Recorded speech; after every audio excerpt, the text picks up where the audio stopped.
Welcome back to the channel. Sorry if there's an echo. I'm recording this in my car. I watched the new Mandalorian and Grogu movie last week, and I thought it was okay. It didn't really offend me, but it didn't really bring a lot to the table either, so today I'm going to rank every single Star Wars movie and show and explain my reasoning. Some honorable mentions include Tartakovsky's Clone Wars and The Knights of the Old Republic, which are both brilliant, but unfortunately I can't really put them on this list, but definitely give them a shot. Also, I have not seen Skeleton Crew, The Bad Batch, Visions, and I haven't played Fallen Order, so those won't be included. At number 23, we got The Rise of Skywalker. This movie legitimately ruined careers. I think J.J. Abrams had to move his office somewhere else after this movie because he wasn't getting any work. Out of the 23 projects on this list, this is the only one I flat out dislike. Insane waste of the characters, baffling logic and plot developments, and retroactively makes the previous films worse. Overall, very lazy and disappointing, but some cool visuals and direction, and I kind of like what they did with Leia. Number 22, we got Resistance. I haven't seen this show in years, and I honestly don't really need to solidify my opinion. Not really much to take away from this in general, with one cool scene that I kind of liked. Next, we got The Book of Boba Fett. In my opinion, this should have just been a fun John Wick-style movie where Boba goes across the galaxy to get revenge on those who wronged him. Instead, we got a drawn-out, uninteresting plot which had to rely on stealing key plot points for The Mandalorian Season 3 to stay alive. That said, I liked all the stuff they covered for The Mandalorian, I just wish they kept that in the actual Season 3. Next, we got Solo. This movie is fun, but I honestly just feel ambivalent to it. I think the actors do a good job, and there's a lot of fun sequences, but it's kind of obvious how much of this movie was reshot in development hell. They should have stuck to Lord and Miller's creative vision throughout. Also, the lighting and cinematography is laughable. And next we got Tales. I'm grouping all three of these shows into one project. This is interesting, but it kind of just feels like leftovers from Clone Wars. I do really love the Count Dooku arc, though. His story is very interesting, and it really helps to develop his character. That story definitely carried the show for me. Next up, we got The Acolyte. This might be a hot take, but I thought the show was, fine. The plot was the main twins, and the witch cult was dumb, but I've seen worse.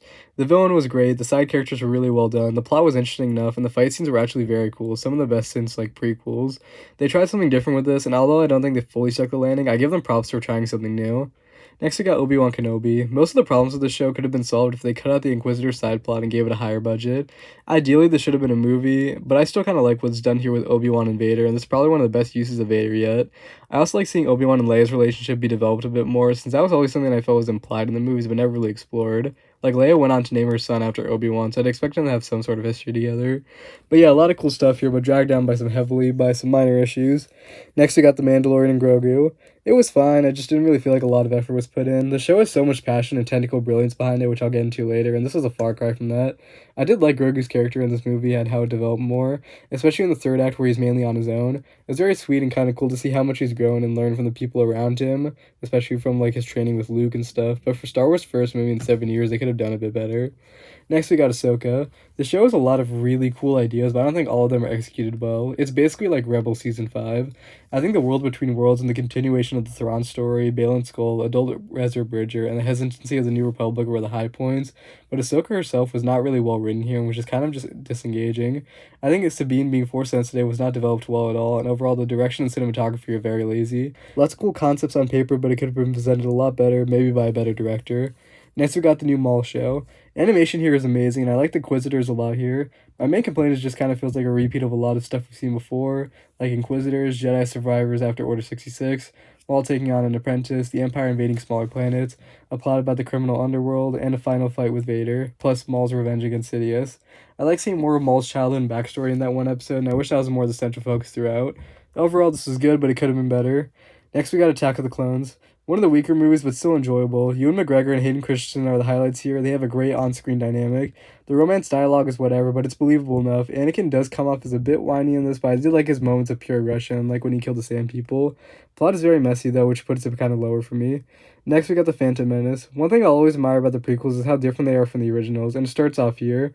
Not everything Lucas did here truly works, like with Jar Jar, Kid Anakin, or some of the dry dialogue, but I think the plot was decently interesting, and Qui-Gon Jinn and Darth Maul definitely elevate the movie in a lot of areas, and there's a lot of cool foreshadowing here. One detail I liked is that the victory song at the end is just a fast-paced version of the Emperor's theme, because in reality, he's the true victor in this movie, not the Jedi or the Republic, so there's lots of cool stuff like that. Next, we got The Last Jedi, and I have a lot to say about this movie. The first half of this movie kind of has a lot of issues. There's a lot of misplaced humor and dumb jokes a lot. Next, we got The Last Jedi. The first half of this movie has a lot of issues. There's a lot of misplaced and awkward humor, Finn is incredibly wasted in this. His character arc is all about learning the implications of war, even though he himself is a literal child soldier who already understood this concept in the first movie. The Muni subplot is also kind of dragged on a bit, and while I actually don't mind what they did with Luke in this movie, I still think him trying to murder his teenage nephew is a little extreme. In Return of the Jedi, despite being told otherwise by Obi-Wan and Yoda, Luke is still adamant that Darth Vader, who is one of the most evil people in the galaxy, could be redeemed. And I always like that he also gave Grogu a choice between whether he wanted to be a Jedi and a Mandalorian. It shows that unlike previous masters, he wants to understand his students. So on the one hand, I do like that he screws up and blames himself. This kind of seems like an insane character choice. Nevertheless, there's a lot of really cool stuff in this movie as well. Between Luke's conversation with Yoda in The Last Stand and then the movie, Kylo Ren's storyline, and the directing and cinematography. I also like Rey in the first two movies. People hate on her a lot, but I honestly think she was just fine. And the people act like this movie retcons a lot of stuff, but not really, to be honest. Like, Maz Kanata literally tells Rey in The Force Awakens that her parents aren't coming back and she needs to move forward with her life. Snoke was okay, and I was fine with him dying in the end, as it moves Kylo Ren's character forward. There's a lot of great stuff in this movie that I think a lot of people fail to recognize, mainly because of The Rise of Skywalker. Next, we have Rebels. The show has some of the best writing for characters like Ahsoka, Obi-Wan, Vader, Maul, Thrawn, and even Palpatine. It also introduces new characters like Ezra and Kanan, but by far it introduces the coolest ideas. The show is responsible for the beginning of the Thrawn storyline, the Inquisitors, the World Between Worlds, and covers a lot of ground for the Mandalorians and Force-sensitive creatures across the galaxy. Tone is kind of inconsistent a lot of the time, but other than that, this is a great follow-up to Clone Wars.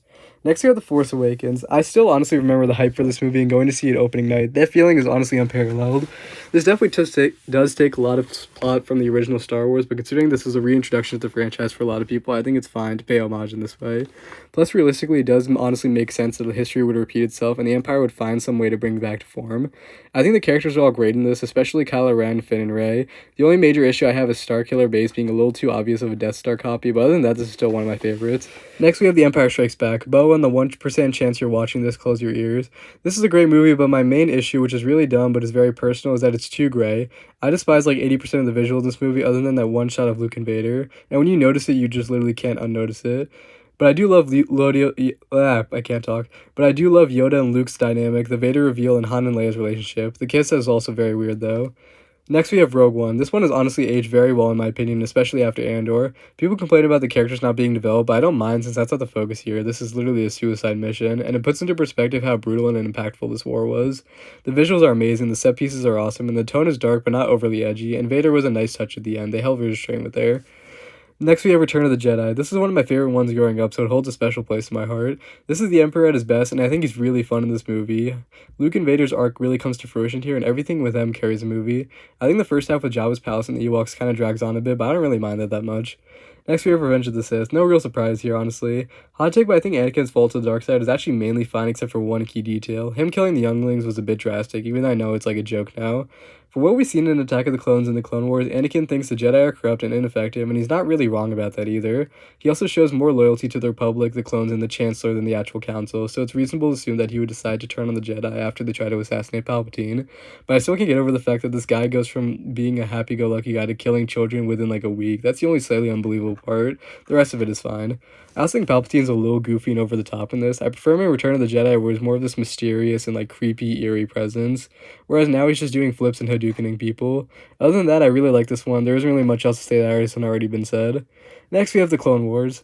I think a big reason why this has been such a resurgence in the love for the prequels is because of the Clone Wars. Anakin's fall is a lot more fleshed out and developed, and it makes a lot more sense, especially when you consider his relationship with Ahsoka. Speaking of which, the show has not only introduced one of the best characters, Ahsoka Tano, but also reintroduced Maul as one of the best written Star Wars characters. And the world building is so amazing from this, from Mandalore to the Moorish trio to the underworld and the more mystical side of the Force. People hate on Dave Filoni nowadays, but you gotta give credit where credit is due. He did really do a good job with Clone Wars, Rebels, and the next show on this list, which is The Mandalorian. This show saved Star Wars in my opinion. I remember when the show came out and it was everywhere. For one, the technical quality of the show is beyond anything else I've seen in television, maybe only rivaled by Game of Thrones. In order to make this show, the team literally had to invent a new technology called the Volume, which has gone on to revolutionize blockbuster filming in Hollywood. And with the story here is simple yet meaningful and compelling, the Mandalorian is such a fun and interesting character, and seeing his bond with Grogu slowly develop is very wholesome. This is like that one of the only positive parental relationships in Star Wars. And while Season 2 does have a lot of cameos, they all service the plot and don't overshadow the story to a large extent like they do in the Book of Boba Fett. Season 3 falters a little bit, but I'll blame that again on the Boba Fett show for stealing one of the central plot lines. Number 2, we have Andor. This really shouldn't come as a surprise. This is up there with Avatar and Game of Thrones as one of my favorite shows. It's slow, but the writing is so sharp and the ideas and concepts the show presents are brilliant. It's such an amazing reflection of real-life politics, genocides, and fascist systems, and recontextualizes the war in a whole new perspective. At the end of the day, Star Wars at its core isn't about the Jedi or the Mandalorians or anything. It's about war, and this show has an understanding of Star Wars like no other. It also has stellar performances, amazing cinematography and set design, a mature tone, and really helped bring confidence back to the franchise from a lot of people. And obviously, at first, we have Star Wars. This is probably the most iconic film in bleh. And now, lastly, we got Star Wars. This is probably the most iconic movie in film history. It's actually incomprehensible how this movie was made in 1977. It truly was beyond its time. It's such a unique crossover between genres like sci-fi, fantasy, war, political commentary, while also being the first ever blockbuster. This is what reintroduced Joseph Campbell's hero's journey for the modern era. And above all else, this movie was actually made on an insanely low budget. It cost like $50 million today in today's money. It costs like 50 million in today's money. For comparison, an average blockbuster like Superman costs like 225 million to make. So that's what I came up with. If you disagree, we can argue with me in the comments below. Here were some other rough ideas I had for future projects. Thanks for watching, guys. Make sure to hit that like button and subscribe.